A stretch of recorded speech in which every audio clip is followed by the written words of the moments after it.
একমাত্র উত্তরা ইপিজেড ছাড়া দীর্ঘ সময় রংপুর অঞ্চলে গড়ে ওঠেনি ভারী কোনো শিল্প কলকারখানা।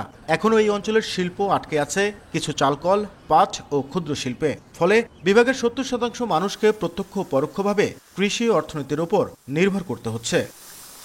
বিগত সরকার দ্রুত অর্থনৈতিক উন্নয়নে পিছিয়ে থাকা অঞ্চলগুলোতে অর্থনৈতিক অঞ্চল স্থাপনের উদ্যোগ নিলেও রংপুর অঞ্চলে সেই দৃশ্য প্রতিফলিত হয়নি। এই অঞ্চলে 4টি অর্থনৈতিক অঞ্চল অনুমোদন পেলেও আটকে আছে ভূমি অধিগ্রহণেই।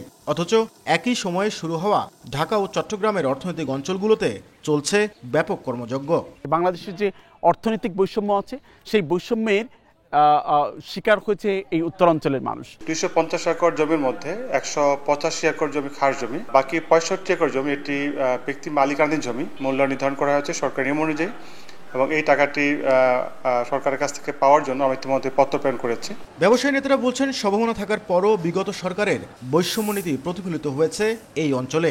বর্তমান সরকারকে এ বিষয়ে পদক্ষেপ নেওয়ার তাগিদ তাদের। গত সরকারের আমলে যে সমস্ত মন্ত্রী এমপি ছিল যে তারা কোনো পদক্ষেপ নেয়নি। পঞ্চগড় একটি অর্থনৈতিক অঞ্চল এই জন্যই দরকার যে এখানকার এগ্রোবেজ যেসব প্রোডাক্ট রয়েছে সেটা একটা এক্সপ্লোর প্রয়োজন। শিল্পায়নে এগিয়ে নিতে এবং কর্মসংস্থান সৃষ্টি করতে অর্থনৈতিক অঞ্চলগুলো পরিকল্পিতভাবে বাস্তবায়নের উদ্যোগ নেওয়া জরুরি বলে মনে করেন অর্থনীতিবিদরা। এগ্রিকালচার বেসড এখানের মানুষজন, এখানে ফরওয়ার্ড এবং ব্যাকওয়ার্ড লিঙ্কেজ আর অনেকগুলো ইন্ডাস্ট্রি গড়ে ওঠার সম্ভাবনা রয়েছে।